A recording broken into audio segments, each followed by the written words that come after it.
Well, well, well, look who's back. It's the age-old question of whether or not to age a wine.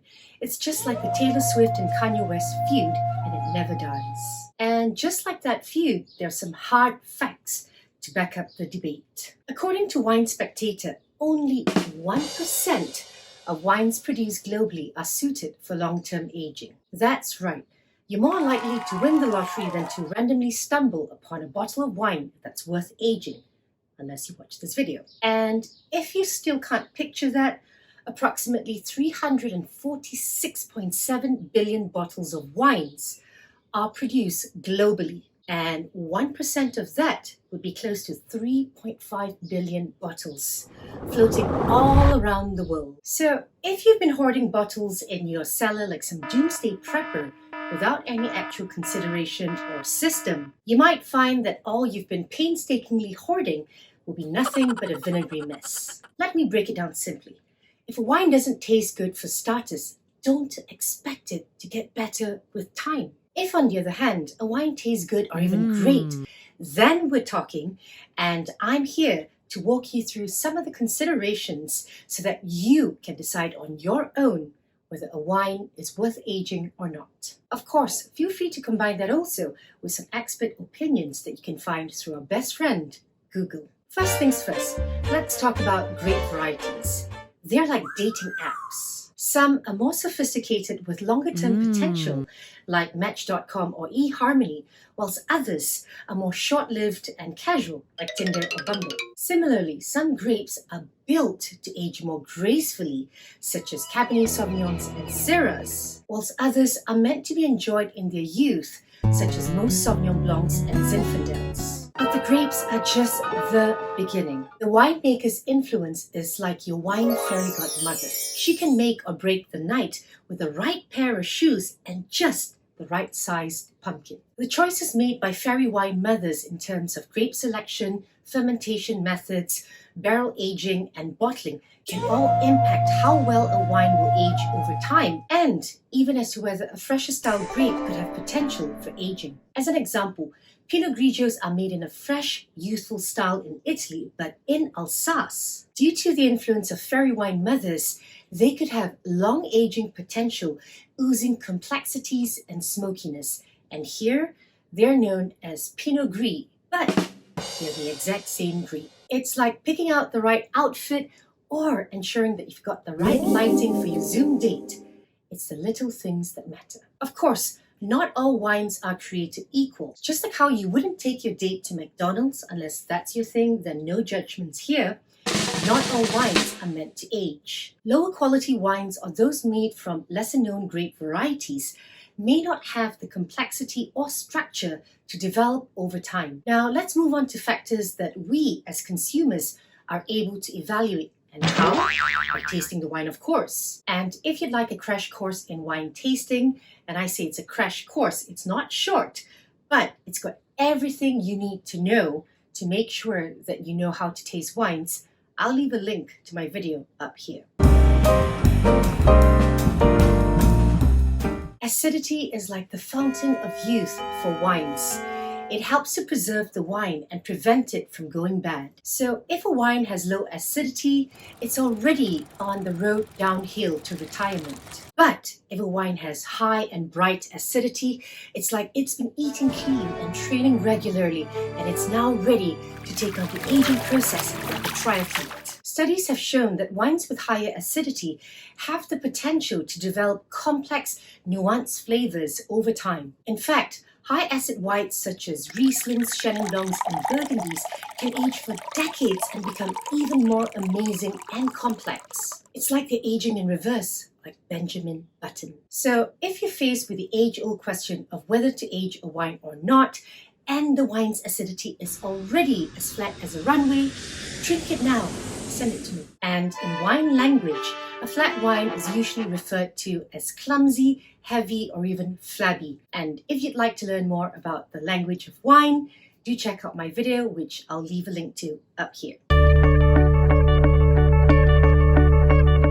Tannins are natural compounds that are found in grape seeds, stems, skins, and even oak barrels. They're like the bouncers of the wine world.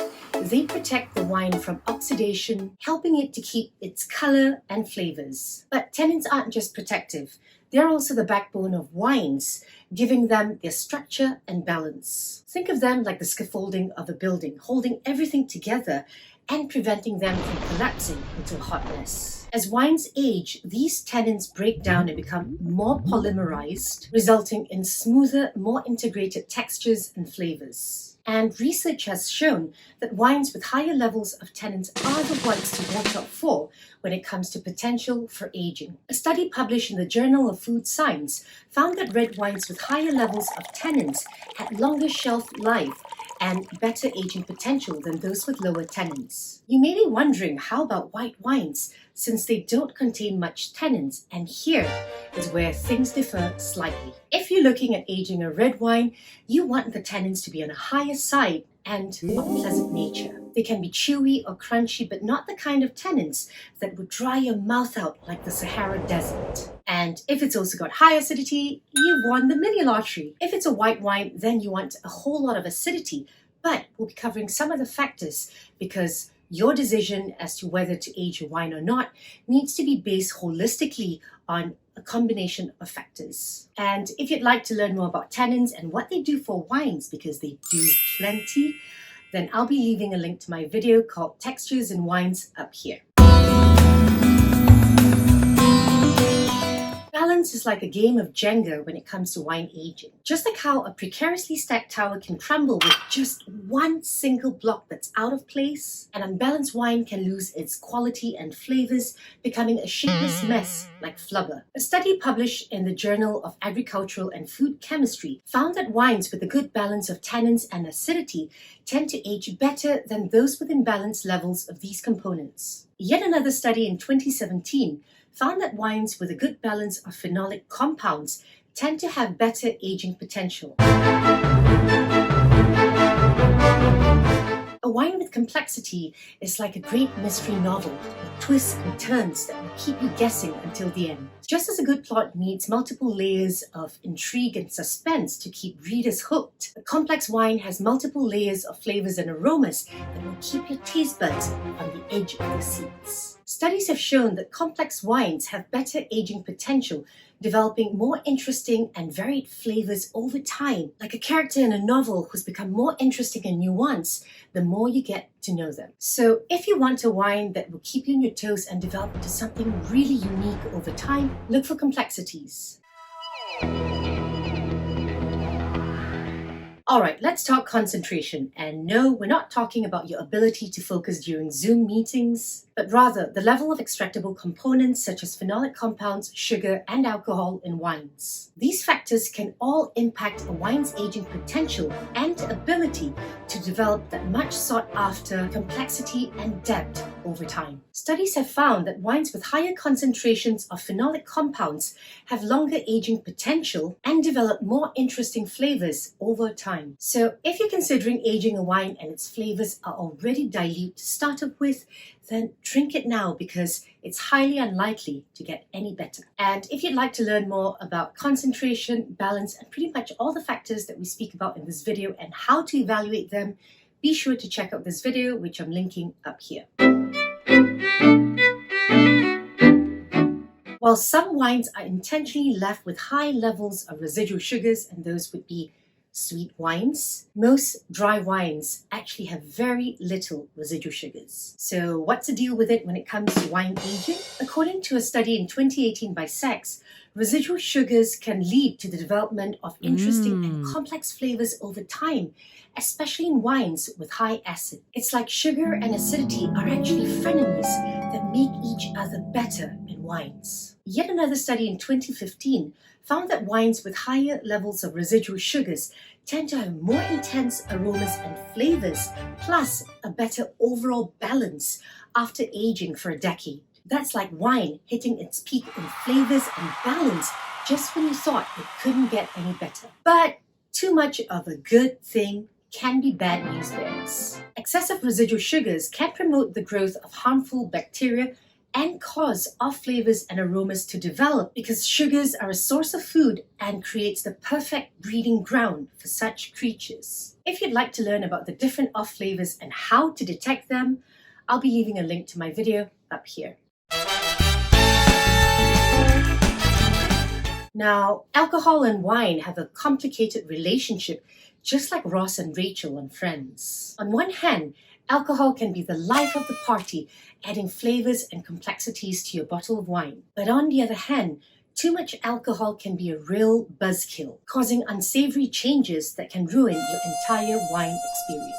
In a study that's looked at this boozy bromance, researchers analyzed the science behind wine aging and found that wines with higher alcohol levels generally aged better and developed more complex aromas and flavors over time. Another study that dug even deeper found that red wines with higher alcohol content tended to have higher antioxidant activity plus more phenolic compounds after long-term bottle aging. But like a bad Tinder date, too much alcohol can cause some serious problems for wine aging. Oxidation, chemical changes, and degradation can all rear their ugly heads if alcohol content is not properly balanced. It's all about quality and balance and not quantity. To summarize, it's important to remember that optimal levels of alcohol, residual sugars, acidity, and tannins for aging are not a one-size-fits-all. Grape variety, winemaking techniques, and the intended style of the wine all play a major role. And just like how Ross and Rachel had other factors that complicated their relationship, take Joey for example, other factors such as balance, complexities, and concentration all need to be taken into account when evaluating a wine's aging potential. Then comes another intense question. How long do you age the wine for? Again, there is no singular answer because it all depends on each individual wine, plus all the factors that we've spoken about. Just so you know, most wines, say 90% of what's produced globally, are meant to be consumed within the first 3 years after their bottle. As for the 1% that's suited for long-term aging, we're talking about a decade or more. So the remaining would fall between, say, 3 to 5 years, but definitely not a decade. In conclusion, to age or not to age? The answer is it's up to you and your personal preferences. Some people like their wines fresh, like a summer garden salad, whilst others prefer complex, smoky, dried nuances. A lot of classic wine regions such as Bordeaux and Burgundy are now producing wines that can both be enjoyed in their youth or, if you prefer, as a wide-aged sage. But if a wine's acidity is already flat, it lacks complexities, concentration, or it's imbalanced in some way, or it doesn't have the right kind of tannins, then it's highly unlikely that aging is going to do anything good for it. Just remember, wine is supposed to be enjoyed the way you like it. So until next Saturday, let's cheers to amazing health.